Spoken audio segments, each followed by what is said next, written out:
What's up YouTube? Mitch with I-95 Muscle 67 Nova for you today. We're going to do a separate video.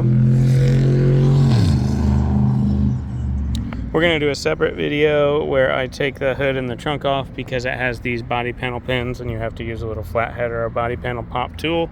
So that takes more than one hand. I'll get it removed for you and attach that video at the end here. We've got two 75/60/15s on the back with a strange 9-inch axle. It's spooled with 410s and 35 spline. And some 15x5 skinny rims with 26x4.5-inch Mickey Thompsons in the front.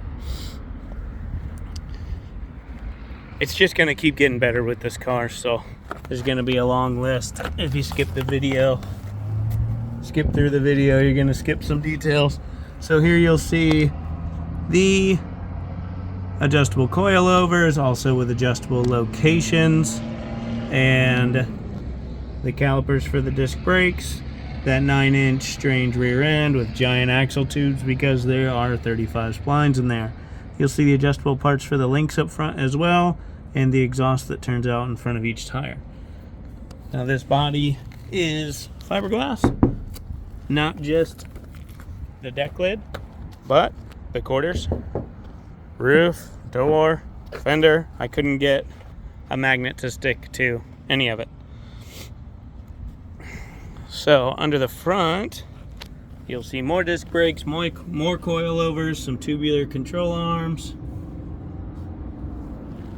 And we'll go over more of that whenever we take that hood off. Inside, you've got your factory front seats and dash, and not a lot else is going to be factory. They did keep a headliner up, which is just cool. It's going to be fully caged, welded to the frame, and polished tub covers on the back. Triple set of gauges, MSD box, all your fuse blocks and relays. There's a switch under here. It's like your kill switch, but that's how you supply power to the car. The battery is right under that. It has one of the biggest set of cables I've ever seen. They're like 1 inch in diameter.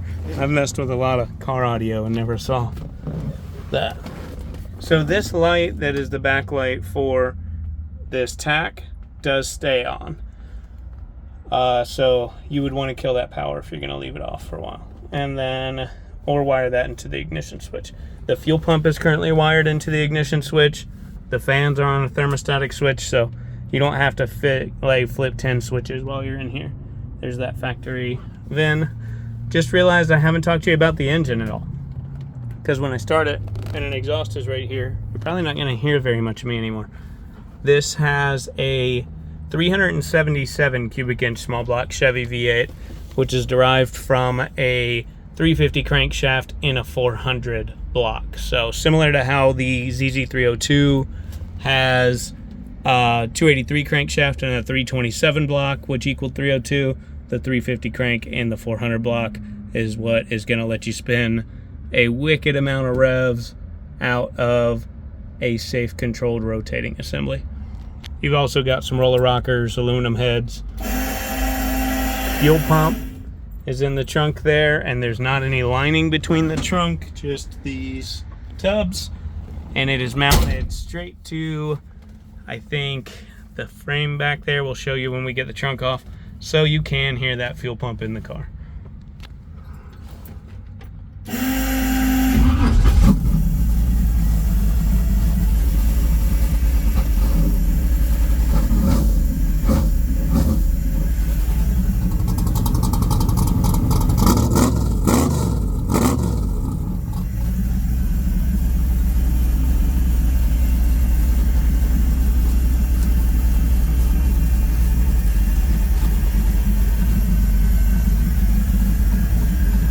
Turbo 350 automatic transmission, but it has a manual valve body, so you will be ratcheting forward through your gears, and there's a little bit of a stall so that it's a little easier to take off.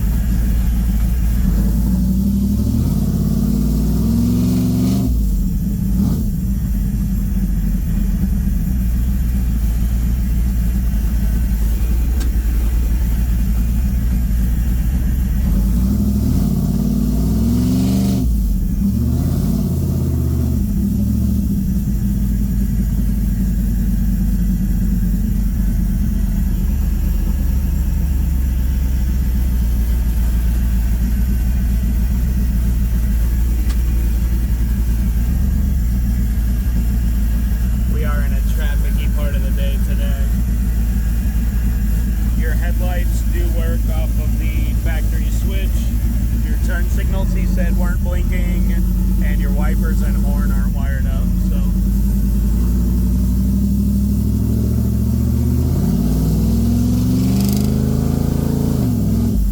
It's a streetable beast.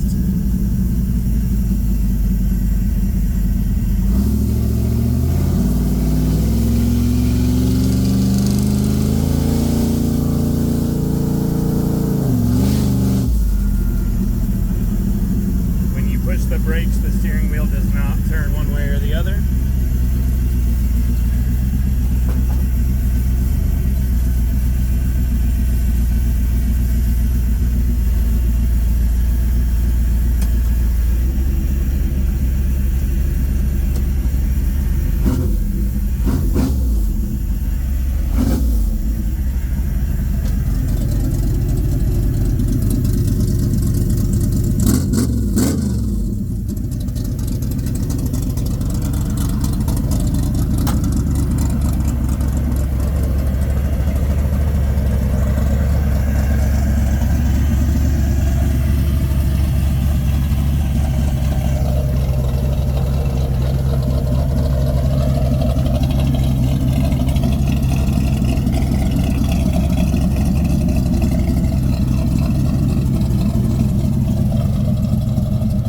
Alright, I'm going to patch through that video for inside the engine and in the trunk so that you guys can see just how pretty it is under the hood.